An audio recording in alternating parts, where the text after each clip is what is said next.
ओम शांति। मीठे बच्चे, तुम्हारा पहला पहला सबक है, मैं आत्मा हूँ, शरीर नहीं। ये किन किन बच्चों ने यह सबक सीखा? बाबा पूछ रहा है। भाई पहला पाठ, पहला लेसन कह लो, पहला अंग्रेजी के अंदर लेसन कहते हैं, और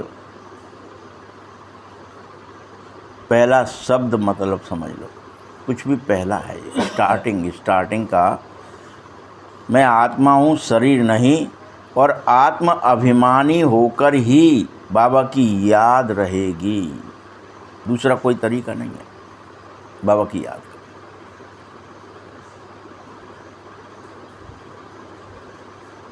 प्रश्न है, तुम बच्चों के पास कौन सा गुप्त खजाना है जो मनुष्यों के पास नहीं है?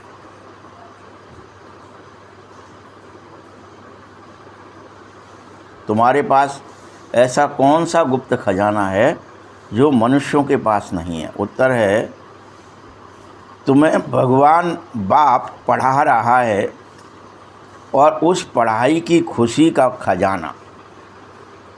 कौन सा खजाना? खुशी का खजाना। ये तुम्हारे पास है। तुम जानते हो, हम जो पढ़ रहे हैं भविष्य अमर लोक के लिए, ना कि मृत्यु लोक के लिए।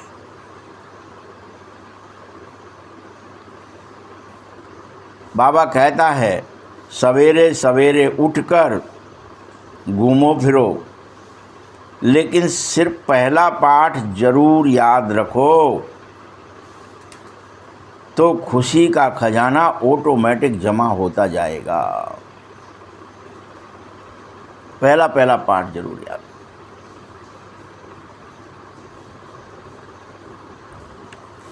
ओम शांति।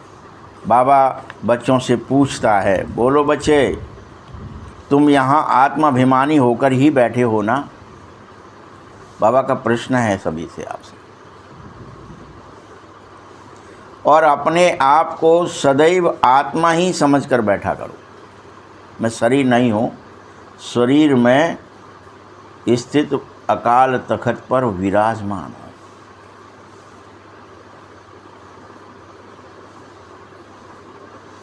हम आत्माओं को परमपिता परमात्मा बाप बनकर के पढ़ा रहा है। तुम बच्चों को ये स्मृति हमेशा रहनी चाहिए,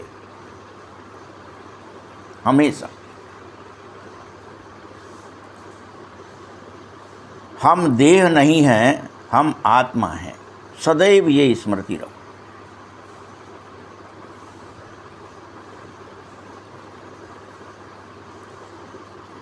बच्चों को देही अभिमानी बनाने के लिए बाबा को ये मेहनत करनी ही पड़ती है हर कलप। बाबा कलप ये मेहनत करता है कि मेरे बच्चे की कॉन्शियसनेस चेंज हो गई है, अब इन्हें बॉडी कॉन्शियस से सोल कॉन्शियस में लाना है। यही तो मेहनत है जो भगवान हमारे लिए करता है।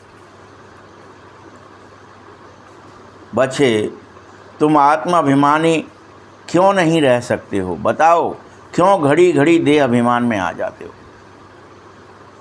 कोई कारण तो बताओ।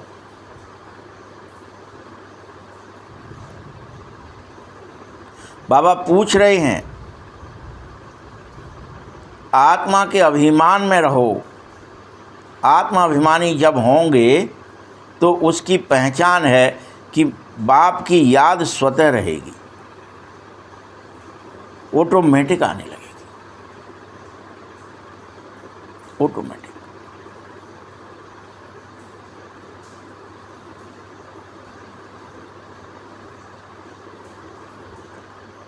अगर देह अभिमानी होंगे तो इसकी एक ही पहचान है कि स्वतः लौकिक संबंधी याद आएंगे।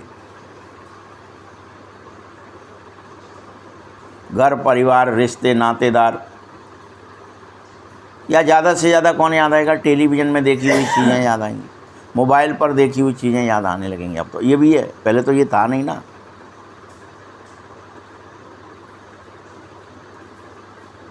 और ज़्यादा टाइट हो गया है, बहुत सारे साधन आएंगे वो याद आएंगे।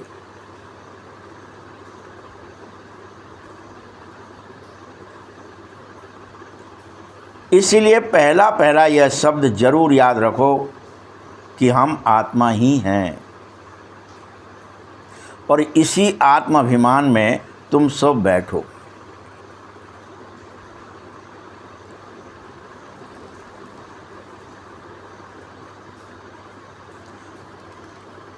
मुझ आत्मा में ही 84 जन्मों की एक्टिंग का पार्ट भरा हुआ है। पार्ट है, एक्टिंग है।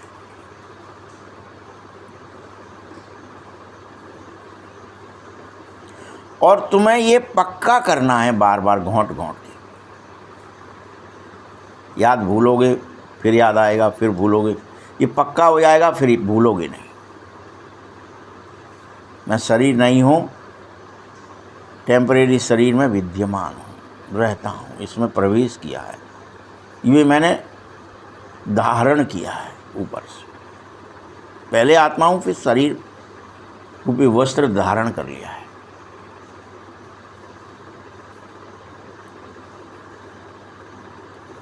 ये बार बार पक्का करो। आधा कल्प तुम खूब देह अभिमान में रह लिए,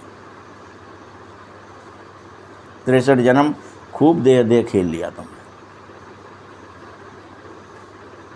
स्त्री पुरुष देह इसी में फंसे रहे। सिर्फ संगम पर ही बच्चों को आत्माभिमानी बनाया जाता है, ये प्रैक्टिस कराई जाती है रोज।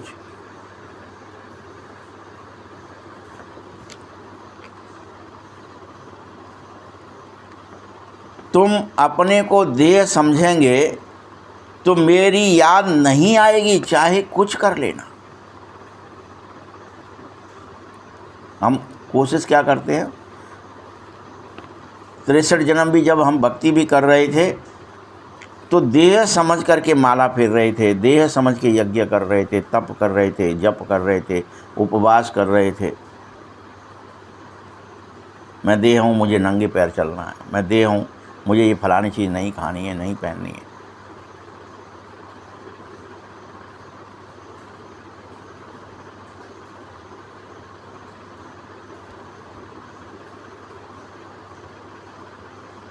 इसीलिए बाबा कहता है,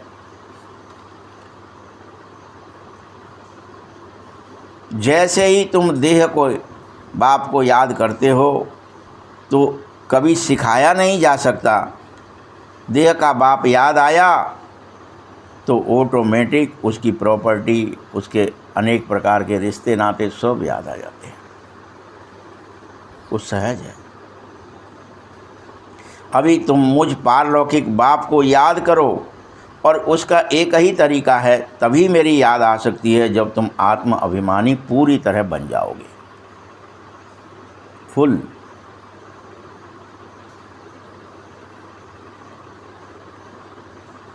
देह अभिमानी बनने से देह के संबंध याद आएंगे ही आएंगे। इसीलिए अपने को आत्मा समझ मुझ बाप को याद करो, और ये अगर मेहनत भी लगती है, कठिनाई भी होती है, तो इसे झेलो, इस मेहनत को करो।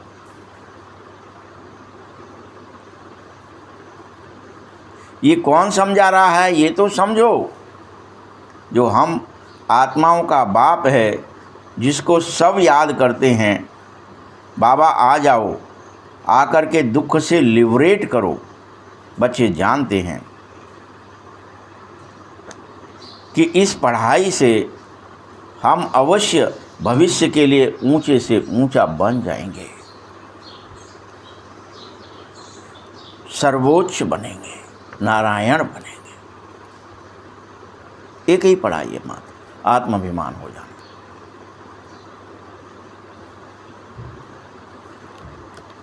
तुम सब अभी पुरुषोत्तम संगम युग पर ही हो, तुम्हें अब कभी भी मृत्यु लोक में बिल्कुल नहीं रहना चाहिए, कलयुग में नहीं रहना चाहिए। ईश्वरीय बनकर रहो, आसुरी बनकर मत रहो। और ईश्वरी कब हो? जब तुम अपने को आत्मा समझ रहे हो। देह समझा तो आसुरी हो, मृत्यु लोक में हो। हाय मरे याद आएगा। यदि आ रहा है हाय मरे, भूख से मरे, प्यास से मरे, गर्मी से मरे, सर्दी से मरे, इससे टोंट से मरे, भय से मरे, चिंताओं से मरे, मतलब क्या हो? देह हो। बस कॉन्शियस चेंज हो गया है। यही तो तुम्हारी पढ़ाई है, जो भविष्य 21 जन्म के लिए कायम हो जाएगी। एक बार पढ़ लिए, एक बार आत्माभिमान में चले गए, तो भविष्य 21 जन्म तक ऑटोमेटिक रहेगी।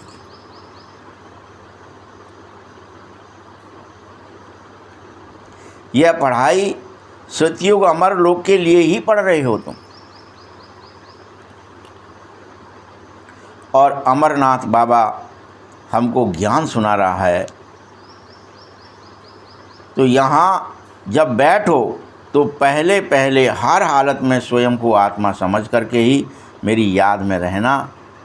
जैसे ही आत्म स्मृति में जाएंगे, मेरी याद स्वतः रहने लगेगी और तुम्हारे विकर्मों का विनाश होना शुरू हो जाएगा। ये भी एक बात है।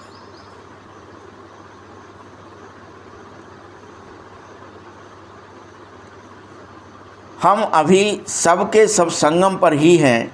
बाबा हमको पुरुषोत्तम बना रहा है और कह रहा है, मीठे बच्चे मुझे याद करो, तो तुम अवश्य पुरुषोत्तम बन जाओगे।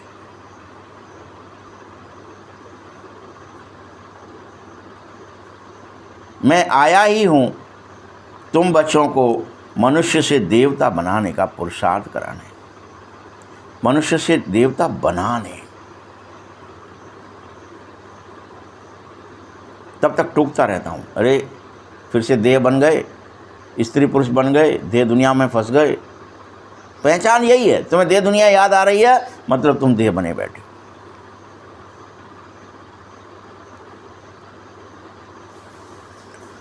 तुम वास्तव में सतयुग में देवता ही थे, वहां कोई देह अभिमान नहीं था।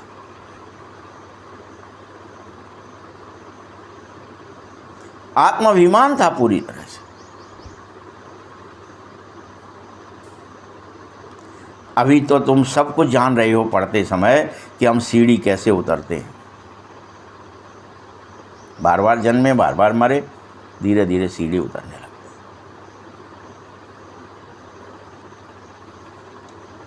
और हमारी आत्मा में 84 जन्मों का पाठ नुदा हुआ है। यह बात इस दुनिया वाला कोई जानता ही नहीं है। वह भक्ति मार्ग अलग है, ये ज्ञान मार्ग बिल्कुल ही अलग है।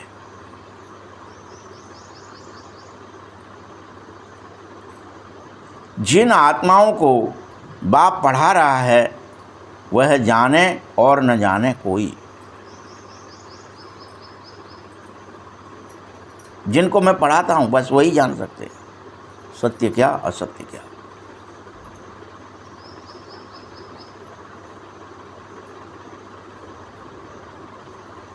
यह बहुत ही गुप्त खजाना है जो भविष्य के लिए तुम्हें प्राप्त हो रहा है अभी से।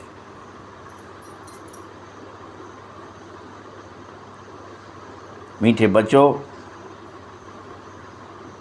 तुम सब पढ़ते ही हो अमर लोक के लिए, सबके सब, ना कि मृत्यु लोक के लिए। इसीलिए अब बाप कहता, सवेरे उठो, भल घूमो फिरो, लेकिन पहला पहला सबक हर एक को याद रखना है कि मैं आत्मा हूँ, शरीर नहीं हूँ।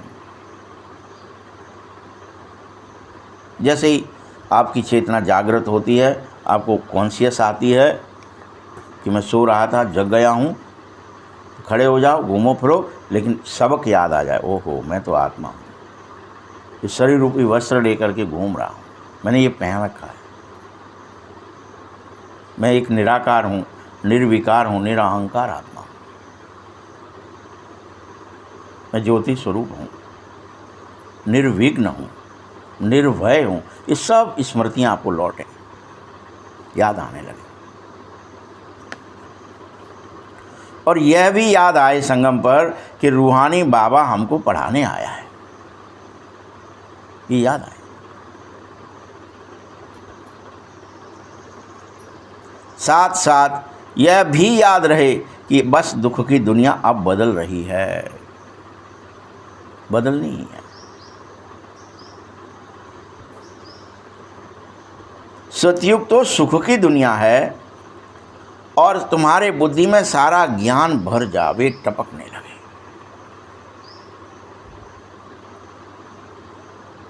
एकमात्र यही रूहानी स्पिरिचुअल नॉलेज है।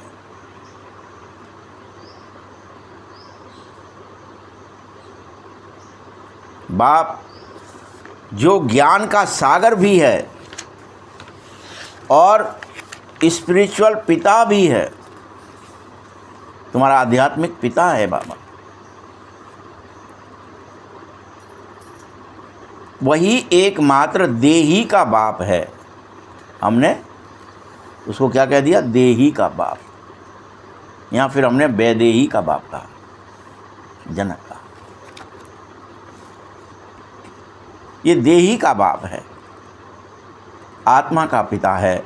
बाकी तो सभी जो संसारी याद आ रहे हैं वो सब देह के ही संबंधी हैं, देही के नहीं। देही का तो एकमात्र शिव बाबा ही है।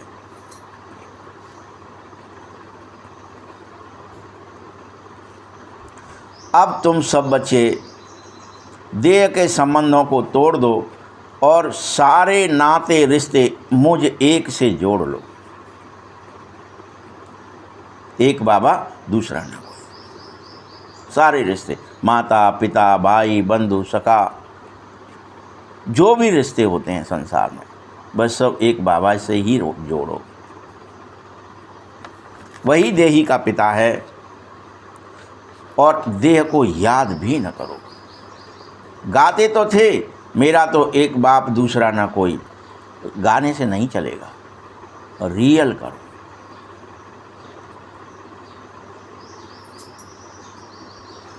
और हर समय एक बाप को ही याद करो, देह को कभी याद नहीं करो। अगर देह याद भी आवे तो तुम्हें क्या याद आवे कि देह तो पुरानी चीज़ है, ये तो मुझे छोड़नी है। ये देह जो है ये क्यों छोड़नी है? क्योंकि ये विकार से पैदा है, पुनर्जन्म लेना है। यही तो तुम्हें ज्ञान मिला है कि शरीर को छोड़ना कैसे। जीते जी रोज अनेक बार शरीर को छोड़ना सीखो और अंत समय याद करते करते ही शरीर छोड़ देना। ये आ जाए ट्रिक।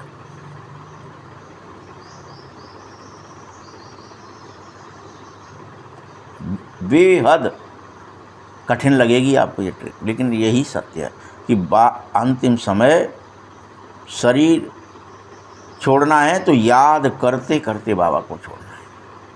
अपने को आत्मा निश्चय करो और बाबा को याद करो और छोड़ दो। इसीलिए बाबा कहता है बहुत दिनों की देही अभिमानी बनने की प्रैक्टिस चाहिए, तब ऐसा हो पाएगा। तुम अपने अंदर घोंटो, मैं आत्मा हूँ, घोंटो घोंटो, देह नहीं हूँ, देह में रहता हूँ, मैं आत्मा हूँ, ये घोंटो। मैं निराकार हूँ, मैं निर्विकार हूँ, मैं शुद्ध हूँ, चेतन हूँ, सत्य हूँ, सनातन हूँ।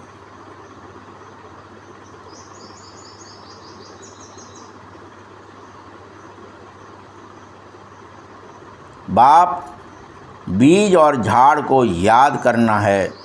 शास्त्रों में यह कलप वृक्ष का वृतांत जरूर है। यह तुम जानो कि ज्ञान सागर बाप ही ये शिक्षा हमें देता है। कोई मनुष्य तो पढ़ा ही नहीं सकता, क्योंकि वो खुद देह अभिमान में, तो वो कैसे देह अभिमान वाला कैसे कह सकता है तुम आत्माभिमानी बनो। तुम्हें यह जरूर पक्का करना चाहिए, पढ़ना भी है। फिर से जब तुम सतयुग में चले जाएंगे तो ईश्वरीय पढ़ाई बंद हो जाएगी। सतयुग में तो देहधारी ही देहधारियों को फिर पढ़ाने लगेंगे। पिता शिक्षा दे या माँ शिक्षा दे या कोई भी तरीका वहाँ पर शिक्षा का होगा जो अभी आपके लिए अननोन है। आप साक्षात्कार में देख सकते हैं कई लोग कि कैसे वहाँ पढ़ाया जाता है। स्मृतियों में पढ़ाया जाएगा, फिर से श्रुतियाँ बनेंगी फिर उसकी बाद में।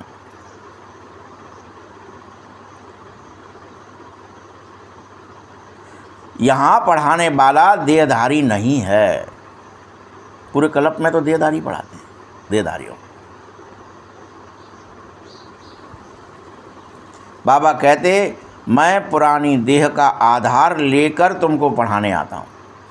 मैं देह भी नहीं लेता, कोई भी पुरानी ली उसमें सवार हुआ, पढ़ाया, चल दी।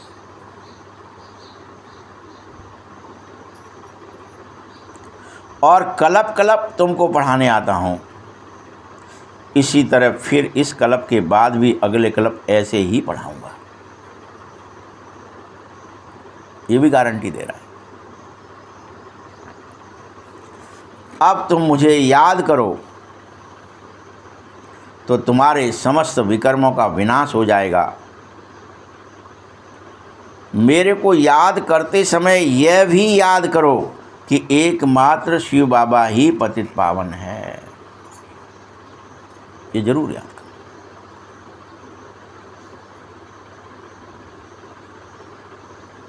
एकमात्र शिव बाबा ही पतित पावन है।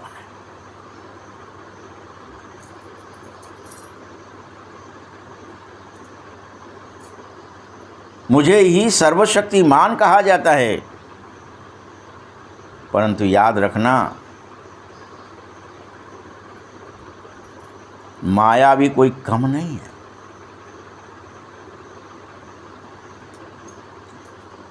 वह भी शक्तिमान है। वह कहाँ से तुम्हें गिराएगी, कैसे देह बनाएगी और देह की याद में फंसाएगी, ये तुम बार बार भूल जाते हो। भले आत्माभिमान ये कब फंसा दे, कहाँ फंसा दे, कैसे आवे, किस रूप में आवे, नहीं पता।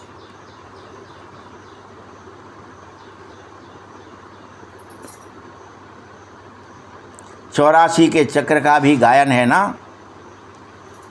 यह मनुष्यों की ही तो बात है। बहुत पूछते हैं बाबा हम मनुष्य तो पढ़ा रहे हो आप, फिर इन जानवरों आदि का क्या होगा। पूछते रहे बेवजह। ये कैसे मुक्त होंगे, इनको कैसे ज्ञान मिलेगा। अरे यहाँ जानवरों की तो कोई बात ही नहीं है। बाप बच्चों से बात कर रहा है। तुम्हें पता है मनुष्यों में भी जो खास बच्चे हैं, बाहर वाले तो मुझे जानते तक नहीं हैं। करोड़ों में से कोई खास तो मुझे जान पाते हैं। जब मनुष्य ही पूरे नहीं जान पाते तो जानवरों से पढ़ाई का क्या ही लेना देना है।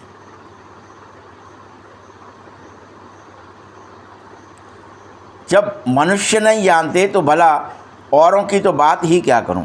कोई कहते बाबा हम बाबा से मिलना चाहते हैं, उस बाबा से जो निराकार है, निर्विकार है, उससे मिलना चाहते हैं। कोई ऐसे भी प्रश्न करते। हम अभी तो ब्रह्मा से देख रहे हैं सामने, जिसके तन में आया है उससे मिल रहे हैं। हमें तो उससे मिलना है जो निराकार है, मिलना चाहते हैं। ऐसे बच्चे कुछ जानते नहीं बेचारे, बैठकर उल्टे सीधे प्रश्न करते रहते हैं।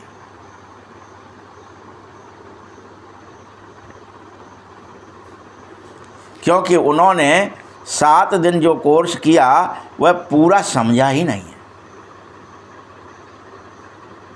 कि परमात्मा गुण स्वरूप है। वो पवित्रता का, सुख का, शांति का, आनंद का, प्रेम का सागर है, दया का सागर है।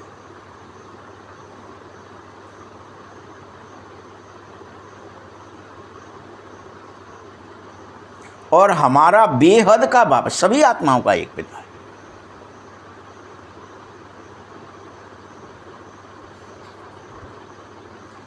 जो हमारे पुराने भगत हैं, जिन्होंने बहुत भक्ति की है, उनकी बुद्धि में तो ज्ञान की सब बातें बैठ जाएंगी धीरे धीरे।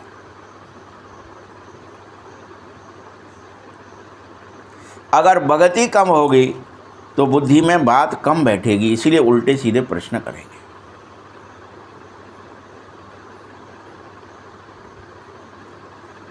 संसार में स्थूल चीज़ भी कोई मनुष्य कहे कि बाबा ये तो दिख रहा है कि बिजली जो है लाइट जला रही है, पंखा चला रही है, कूलर कर रही है, एसी कर रही है, हीटर जला रही है, मतलब कुछ भी कर रही है, ये माइक चला रही है, मोबाइल चला रही है, इसको दिखाओ मुझे, क्या ही होगा? दे पाओगे?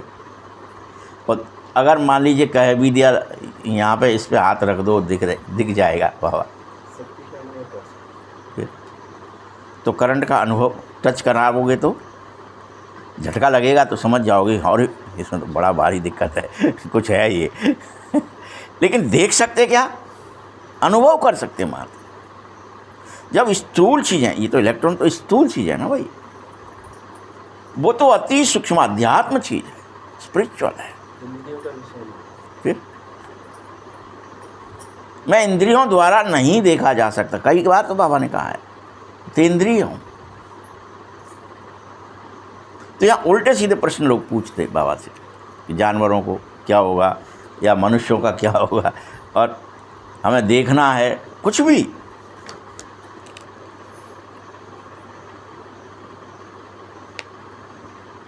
तुम हो सबसे ज़्यादा पुराने भगत।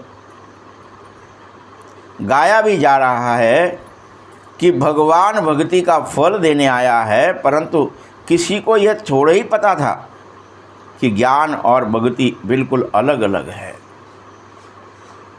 भक्ति में तो तुम साक्षात्कार कर लो तो प्रसन्न हो जाते हो, जन्म सफल हो गया, कृष्ण का दर्शन हो गया, या जो भी मूर्ति आपने बुद्धि में रखी, गणेश वाले को गणेश का, हनुमान वाले को हनुमान का, और वो दर्शन कर लेते, बड़े खुश हो जाते, भैया मेरा जन्म धन्य हो गया, मैंने तो ईश्वर का साक्षात्कार कर लिया, भगवान हनुमान जी साक्षात मेरे सपने में आए और ये कर गए, कहते हैं ना लोग।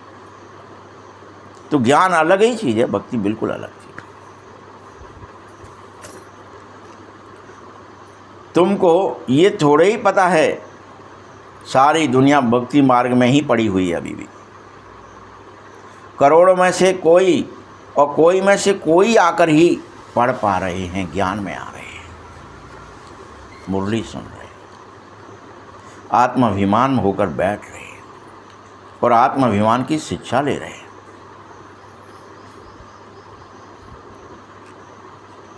समझनी और समझानी बहुत मीठी होगी। 84 का चक्र भी मनुष्य ही जान पाएंगे। तुम भी तो पहले कुछ जानते थोड़े ही थे। अनेक बच्चे तुम में से ऐसे बैठे हैं जो शिव को भी नहीं जानते थे और ना मानते थे। ऐसे होंगे ना अपन लोगों में से कोई होंगे, नहीं हमारी तो दुर्गा ही सब कछु है, शक्ति वाले हैं हम तो। भक्ति में तो अनेक अड़ियल होते हैं ना भाई। और ऐसे भी हैं जो शिव के मंदिरों में ढेर जाया करते थे, उनमें से भी आए, परंतु कुछ जानते नहीं थे उसके बारे में। बस एक पिंड बनाया, शिव की पूजा करी, जल डाला, शिवाय नमः कहा, सब क्रियाएं करी। क्यों पूज रहे हैं कुछ पता नहीं है। करा जाता है ऐसा, सब करते हैं, इसलिए हम करते हैं। कौन है ये, क्या है ये, निराकार है कि ज्योतिर्लिंग है कि क्या, कुछ नहीं पता।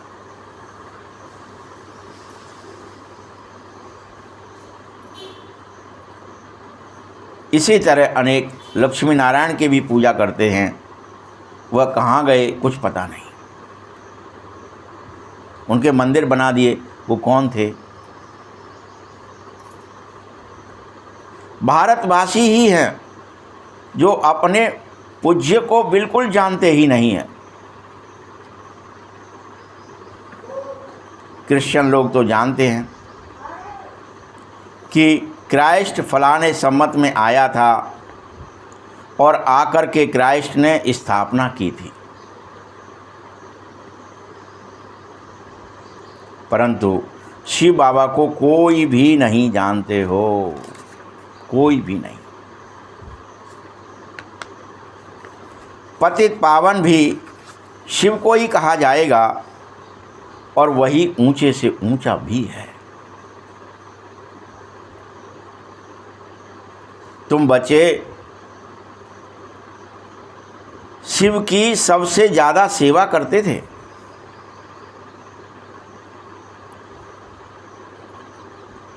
सर्व का सद्गति दाता बाबा है।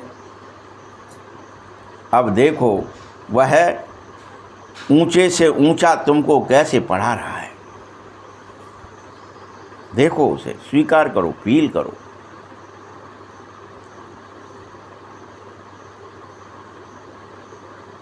क्योंकि भक्ति में तुमने अनेकों जन्म तक ये बुलाया था, हे प्रभु, हे परमेश्वर, आकर पतित से पावन बना जाना,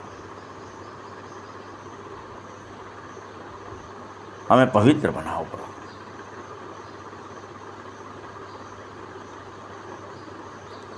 अपने छल कपट को कोसते थे, मैं मूर्ख हूँ, कल हूँ, स्वीकार करते थे, गिड़गिड़ाते थे, ये हमारे ऐब निकाल दो।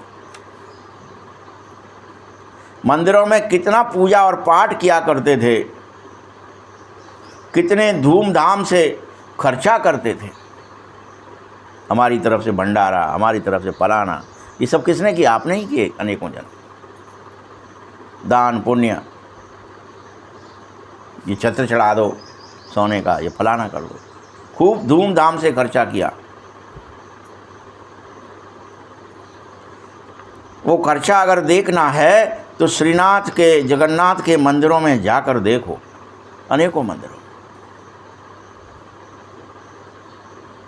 है तो एक ही ना, चाहे उसे शिव कहो या जगत का नाथ, जगन्नाथ कहो, कोई अलग छोड़िए, जगन्नाथ अलग हो, शिव अलग हो, नाम भी तो देखो ना, जगत का नाथ। जगत का नाथ एक ही होगा ना, 10-20 थोड़े होंगे।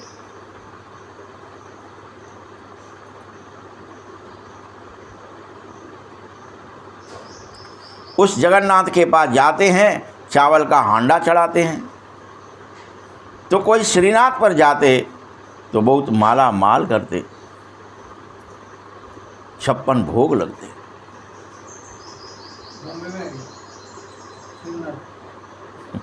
द्वारका में, श्रीनाथ द्वारा नहीं है, गुजरात के अंदर ही है।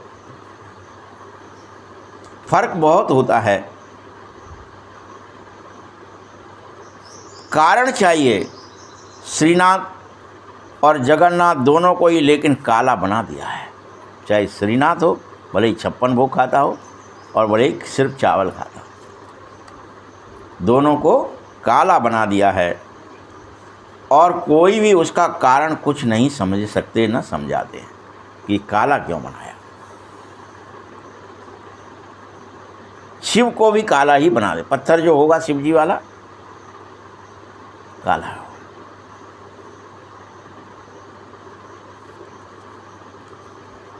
लक्ष्मी नारायण को भी काला बना देते, नारायण को, और राधे को और कृष्ण को भी, कृष्ण को काला ही बना देते।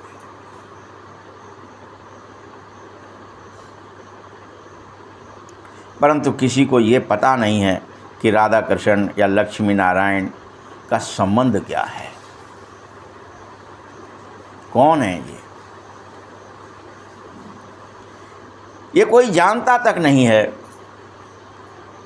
अभी तुम सब बच्चों को मालूम पड़ रहा है कि ये सब हम ही थे, हम ही हैं, हमारे को ही बाबा ने याद दिलाया है, बच्चे तुम ही पूज्य थे, श्रेष्ठ थे, गोरे थे, सुंदर थे और तुम ही श्याम बन गए। पूज्य थे, तुम ही पुजारी बन गए। गोरे थे, काले बन गए, सुंदर से श्याम बन गए। तुम ही नारायण थे, नर बन गए।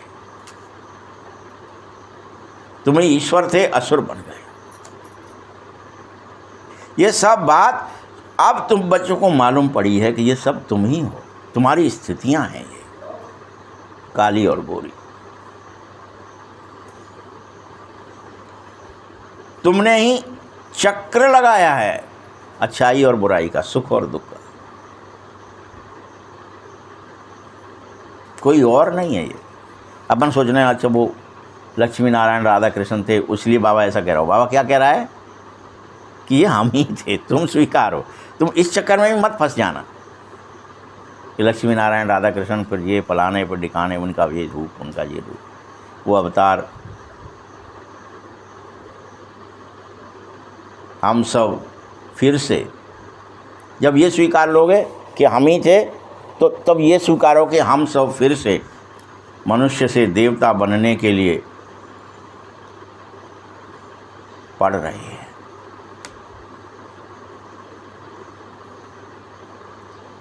आसुरी से ईश्वरीय बन रहे हैं। और हमें कोई मनुष्य नहीं पढ़ा रहा, स्वयं सर्वशक्तिवान भगवानुवाच है, वही पढ़ा रहा है। ज्ञान का सागर भगवान को ही कहा जाता है। यहाँ तो क्या कह देंगे, रत्नागर फलानागर, सब मनुष्य जल को कहे बैठे। सागर माने समुद्र, जल। लेकिन ये बात ज्ञान का सागर कौन? भगवान, जो हमारे अंदर लक्षण प्रकट करता है। हमने कह दिया ज्ञान सागर है, तो सागर से लक्ष्मी निकलती है। जब ज्ञान का सागर भगवान पढ़ाता है तो क्या बदल देता है? किससे हमारा वर्ण करा देता है? लक्षणों से। जैसा हमारे लक्षण कैसे हो जाते हैं? नारायण जैसे, नर जैसे नहीं रहते। इसलिए उसको कहते, वो उनके वाम अंग में घुसा रहता है, वहीं से निकल के फिर वो लक्षण प्रकट हो जाते हैं, बाहर आके स्त्री रूप बन जाता है। ये कहानी हमारी है, सिर्फ आत्माओं की है, शरीर की नहीं है। वहाँ तो फिर शरीर याद आएगा कि वाम अंग है, दाहिना अंग है, वहाँ से निकालना है, ये स्त्री वामांगी है, पुरुष फलाना अंगी है, दाहिना अंगी है, फिर गड़बड़ हो जाएगी। यह भक्ति का सागर बहुत चला, अभी पतित बने तुम। पतित पावन बाप ज्ञान का सागर बनकर तुम्हें पावन बना रहा है। तुम पतित बने हो, पावन जरूर बनना ही पड़ेगा। यह है ही पतित दुनिया, जिसमें पावन बनने के लिए बाप तुम्हें पढ़ा रहा है। ये स्वर्ग नहीं है, बैकुंठ कहाँ है यहाँ, ये किसी को पता तक नहीं है। कहते भले ही हो कि वो बैकुंठ गया, मर गया तो कह देंगे वो बैकुंठ गया। तो फिर नरक का भोजन फिर उसे क्यों खिलाने के लिए बुलाते हो तुम उसको? सतयुग में तो बहुत ही फल फूल आदि ही होते हैं, अनेक प्रकार के रस होते हैं। वहाँ भोजन की ज़रूरत नहीं है, वहाँ कोई खेतीबाड़ी की ज़रूरत नहीं है, वहाँ कोई अन्न नहीं उगाता है। वो अन्न आदि तो ये पशुओं के लिए, गायों के लिए गौचर होता है। जो उगेगा भी वो गाय खाएगी।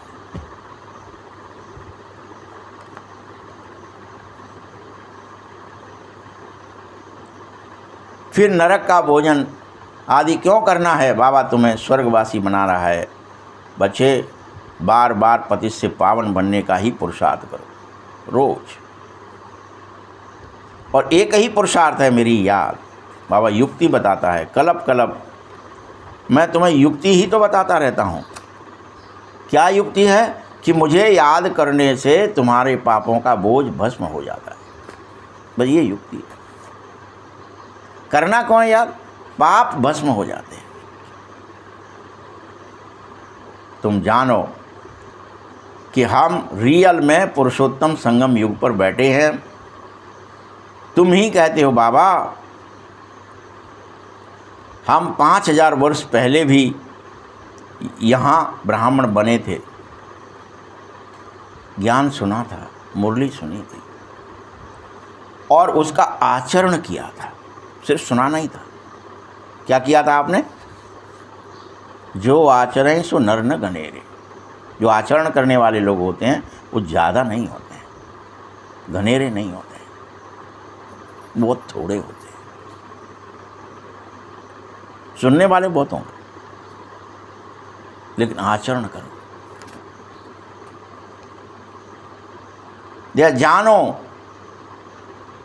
कि कलप कलप हर 5000 वर्ष बाद शिव बाबा आता है और अमर कथा सुनाता है।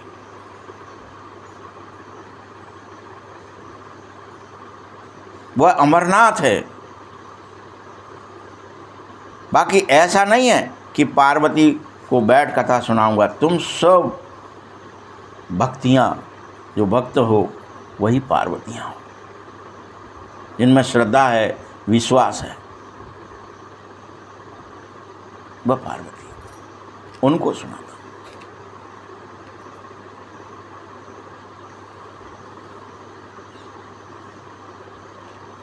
तुम बच्चों ने ज्ञान और भक्ति को समझा है। ब्राह्मणों का दिन होता है, ब्राह्मणों की भी रात होती है।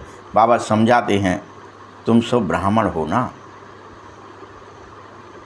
ये आदि देव और आदि देवी ब्राह्मण ही तो थे, जिसे आदि पुरुष कहते हो, आदि नारी कहते हो। ब्रह्मा और ब्रह्माणी, ब्राह्मण और ब्राह्मणी। आदि देव के पास जाते देवियों के भी कितने नाम निकले। तुमने सेवा की है तो तुम्हारा बेहद गायन होगा। यह भारत जो वाइसलेस था वह फिर विशेष बन जाता है। अभी रावण राज्य है ना संगम युग पर। तुम बचे अभी बहुत पुरुषार्थी बनो, क्योंकि तुम बच्चों पर इस समय ही बृहस्पति की दशा अविनाशी रूप से बैठ गई है।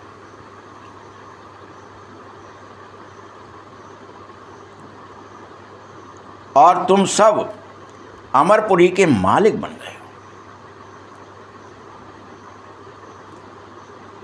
बाबा तुम्हें पढ़ा रहा है फिर से कल्प पहले की तरह मनुष्य से देवता बनाने के लिए स्वर्ग के मालिक बन जाओ तुम। ऐसी बाप की सदैव हर कल्प इच्छा होती है। स्वर्ग का मालिक बनने के लिए पहले बृहस्पति की दशा बैठना जरूरी है। वृक्षपति की तुम पर दृष्टि आ जाए, दशा आ जाए, सन्मुक्त आ जाए, तुम स्वर्ग अमरपुरी में तो जरूर ही जाओगे। बाकी इस समय पढ़ाई के अंदर दशाएं ऊपर नीचे जरूर होती रहती हैं। कभी याद आ गया, कभी भूल गए, तो कभी राहु की आ जाती है तो कभी गुरु की आ जाती है। भूल गए, देह याद आ गई, राहु की दशा आ गई। याद आ गया बाबा तो फिर से बृहस्पति की दशा आ गई, क्योंकि बार बार याद भूल जाते हो। इसीलिए तो बाबा ने कहा है बस एक ही काम करो, मुझे याद करो। अपने को आत्मा निश्चय किए बगैर कोई भी मनुष्य मुझे याद नहीं कर सकता, कोई भी। गीता में भी लिखा है एक ही बात, और वो क्या लिखी है? भगवानों वाच है कि हे अर्जुन, ये काम महाशत्रु है, इसे तू मार।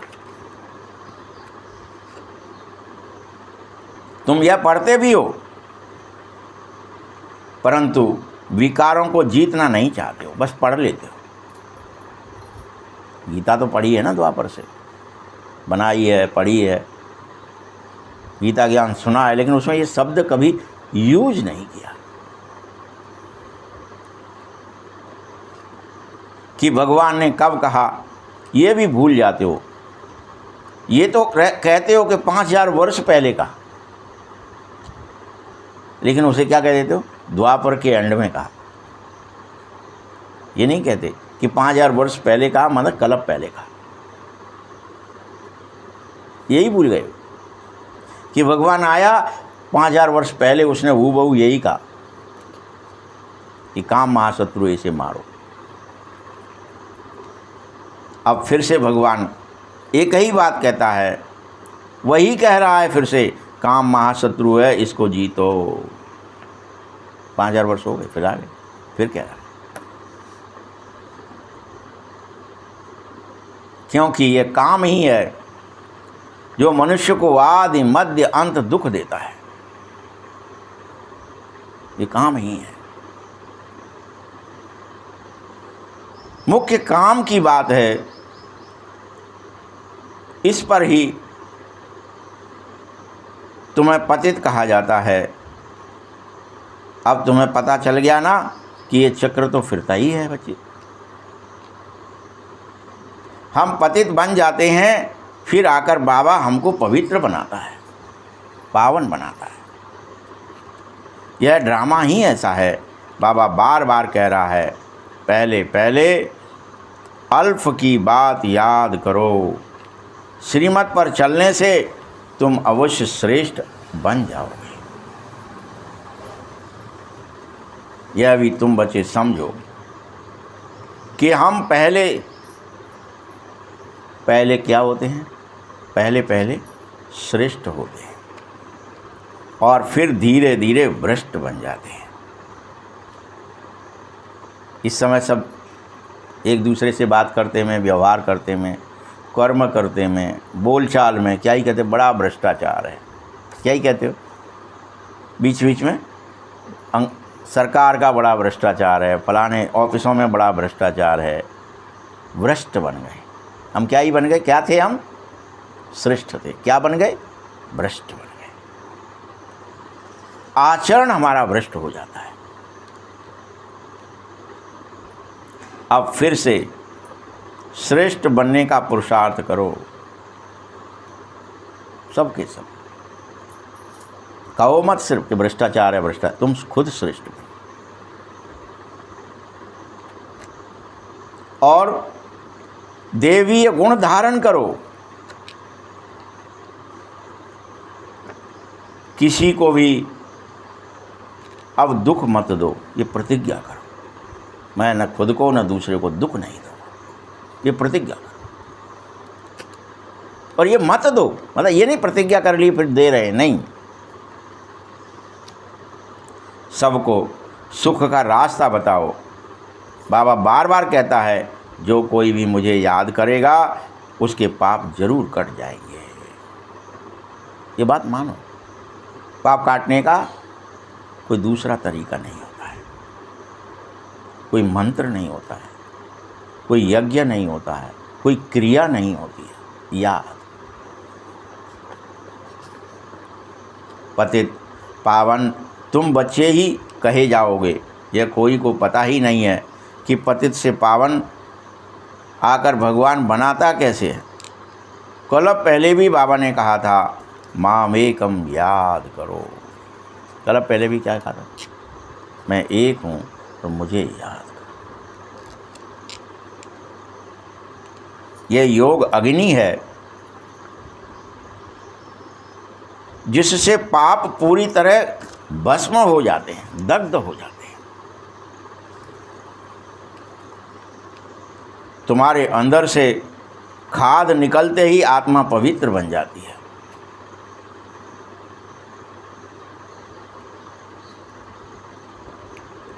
खाद सोने में ही डाली जाती है ना, जिससे जेवर बनाया जा सके। पहले पहले तुम जेवर बनते हो, फिर धीरे धीरे मुलम्मा बन जाते हो, पूरा खाद बन जाते हो।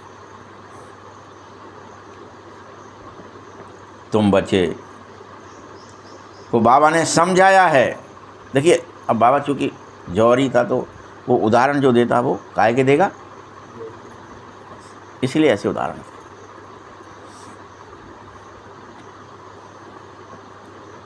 तो बाबा को ड्रामा में पाठ है, तुम बच्चों को भी आकर शिव बाबा देही अभिमानी ही तो बनाता है, पवित्र भी बनाता है। तुम सब सतयुग में वैष्णव ही थे, संपूर्ण पवित्र, 16 कला संपूर्ण थे। और तुम्हारा पवित्र गृहस्थ आश्रम था, पूरा घर घर आश्रम, पवित्र गृहस्थ आश्रम। धर्मपति धर्म पत्नी हुआ करते थे धर्म के लिए। अभी बस धर्म पत्नी बचा, धर्मपति तो कोई कहता भी नहीं है कि वो हमारी धर्म पत्नी है। आजकल तो मैडम कहने लगे हैं लोग, भूल ही गए। वैसे कहते हैं धर्म पत्नी है, कहते हैं अभी भी। वो क्योंकि सतयुग में सब वैष्णव होते हैं, धर्म के प्रति निष्ठावान होते हैं, धार्मिक होते हैं, आत्मिक स्मृति में स्थित होते हैं। फिर से हम पवित्र बन करके विष्णु के पुरी के मालिक बनेंगे, डबल वैष्णव बनेंगे। सच्चे सच्चे वैष्णव तो तुम बच्चे ही बनते हो।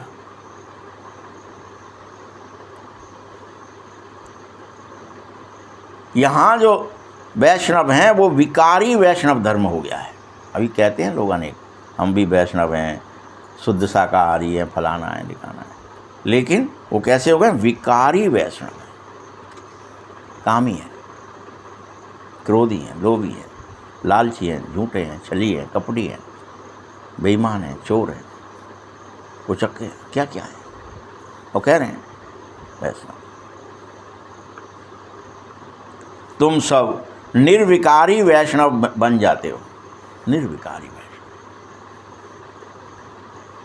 अभी एक तो बाबा को याद करना है और इस ज्ञान को धारण जरूर करना है कि मैं आत्मा हूं, शरीर नहीं। राजाओं का राजा बनना है। तुम फिर से राजाएं बन जाते हो आधा कल्प, एक जन्म के लिए नहीं, आधा कल्प के लिए, पूरे विश्व महाराजा। तुम्हारी राजाई पूरा 21 पीढ़ी तक, अर्थात कब तक चलती है? फुल एज चलती है, फुल पास होती है, फुल एज। वहाँ पर किसी का भी शरीर की अकाल मृत्यु नहीं होती है। देवता होते हो ना, तो अमर होते हो।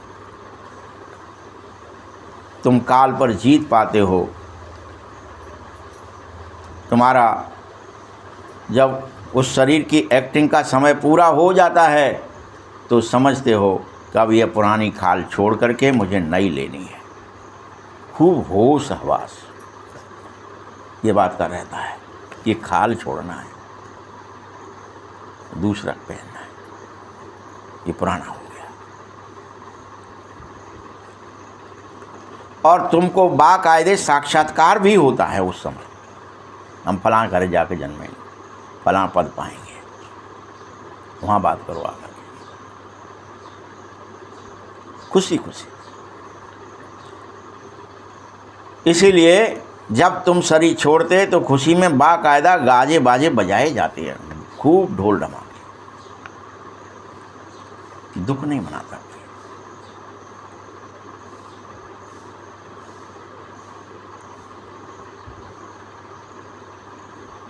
वास्तव में वह शरीर तमो प्रधान हो जाता है, शरीर की जर्जर अवस्था हो जाती है। इसीलिए उसे छोड़ सतो प्रधान शरीर लेना ये बहुत खुशी की ही बात है। इसलिए ढोल धमाके। यहाँ पर हम क्या करते हैं, अभी कोई नाती पंथी हो गए हैं, फलाना हो गए हैं, अब तो बूढ़े हो गए हैं, तो अब इनको कुछ ज़रा ढोल धमाके बजवा लो, थोड़ा कुछ वो लगा लो, पतंगे वतंगे, कि भैया खूब सारा कहकर शरीर छोड़ा हो। जैसे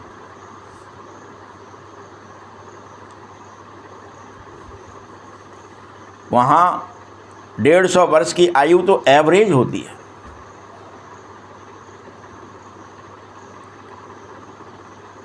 यहाँ तो देखो अकाल मृत्यु होती ही रहती है, क्योंकि यहाँ सब भोगी बन गए हो, योगी नहीं हो। वहाँ सब योगी होते हैं, योगी विज्ञानी। सतयुग सब योगी विज्ञानी सब। जिन बच्चों का योग यथार्थ है उनकी सभी कर्मेंद्रियां योग बल से ऑटोमेटिक वश में होती ही हैं। योग में पूरा रहने से कर्मेंद्रियां ऑटोमेटिक शीतल भी हो जाती हैं। तुम्हारे सतयुग के अंदर जो तुम्हें शरीर प्राप्त होता है, तुमको वहाँ कोई भी कर्मेंद्रियां धोखा नहीं दे सकती। कि आँख धोखा दे दे, कुछ गलत देख ले, कि कान गलत सुन ले, कि जीभ गलत चख ले, या मुंह गलत बोल दे। कोई भी कर्मेंद्रिय धोखा ही नहीं दे सकती। कि कोई विचार गलत आ जाए, नहीं, ऐसा कोई नहीं होगा वहाँ जिसकी कर्मेंद्रियां वश में नहीं हो, होता ही नहीं ऐसा। तुम सब बहुत ऊंचे से ऊंचा पद प्राप्त करते हो। इसको कहा ही जाता है बृहस्पति की अविनाशी दशा। वृक्षपति मनुष्य सृष्टि के बीज रूप होते हैं। बीज है ऊपर में, उसको याद भी ऊपर में करो। आत्मा बाप को याद करती है। तुम बच्चे जानो कि बेहद का बाप हमको जरूर पढ़ा रहा है, और वह आया है एक बार कल्प में अमर कथा सुनाने। चाहे तुम उसे अमर कथा कहो, चाहे सत्यनारायण की कथा कहो, उस कथा का भी अर्थ नहीं समझ पाते हो। वो एक ही बात है, अलग नहीं कि सत्यनारायण की कथा अलग है या अमर कथा अलग है या और कोई कथाएं, एक ही है।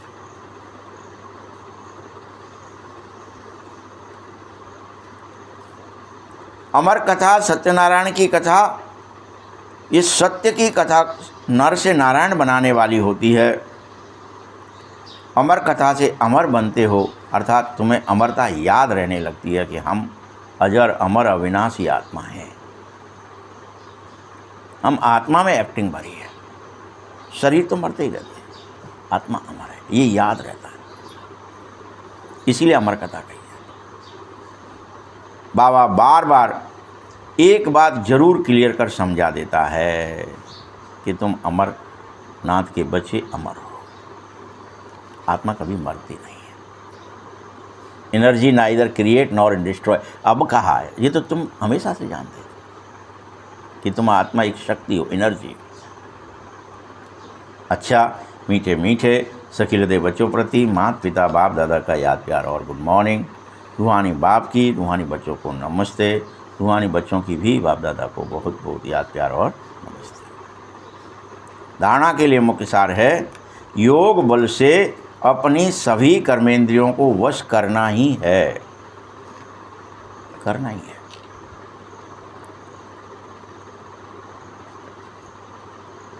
एक वृक्षपति बाप की याद में रहना ही है।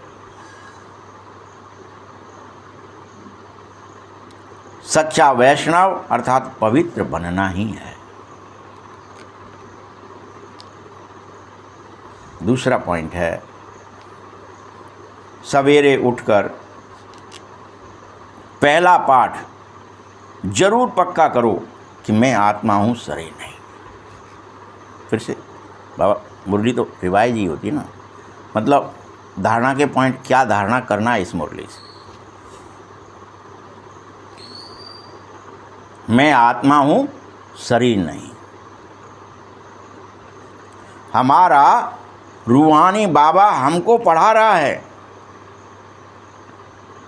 यह दुख की दुनिया अब बदल रही है।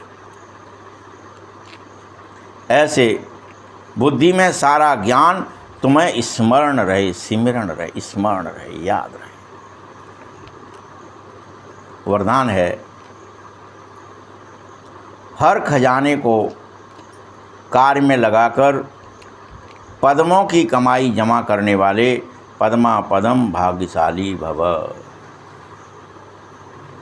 फिर से सुन लो, हर खजाने को, चाहे वो श्वास का हो, समय का हो, संकल्प का हो, काम में लगाओ और पद्मों की कमाई जमा करने वाले पद्मा पदम भाग्यशाली हो जाओ। भाग्यशाली भव, ये वरदान भगवान आपको दे रहा है। आपको वरदान है तो आप कर सकते हो, सहज हो जाता है वरदान। हर सेकंड पद्मों की कमाई जमा करने का वरदान ड्रामा के संगम के समय को जरूर मिला हुआ है। ऐसे वरदान को स्वयं के प्रति अवश्य जमा करो और औरों के प्रति दान करो। ऐसे ही संकल्प के खजाने को, ज्ञान के खजाने को, श्वास के खजाने को और स्थूल धन रूपी खजाने को भी, वो भी खजाना है, कार्य में लगाकर पद्मों की कमाई जमा करो, उसको यूज करो ईश्वर के काम में।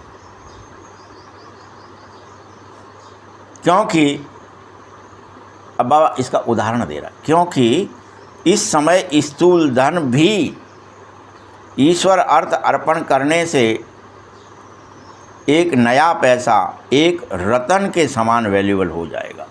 एक एक नया पैसा, एक पैसा मतलब एक नया पैसा एक रतन के समान कीमती हो जाएगा।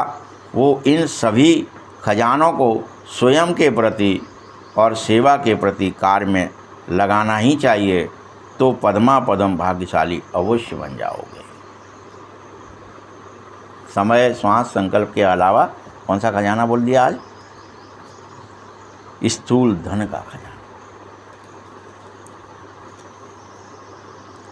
स्लोगन है, जहाँ दिल का प्रेम है वहाँ सबका सहयोग सहज ही प्राप्त होता है। ओम शांति।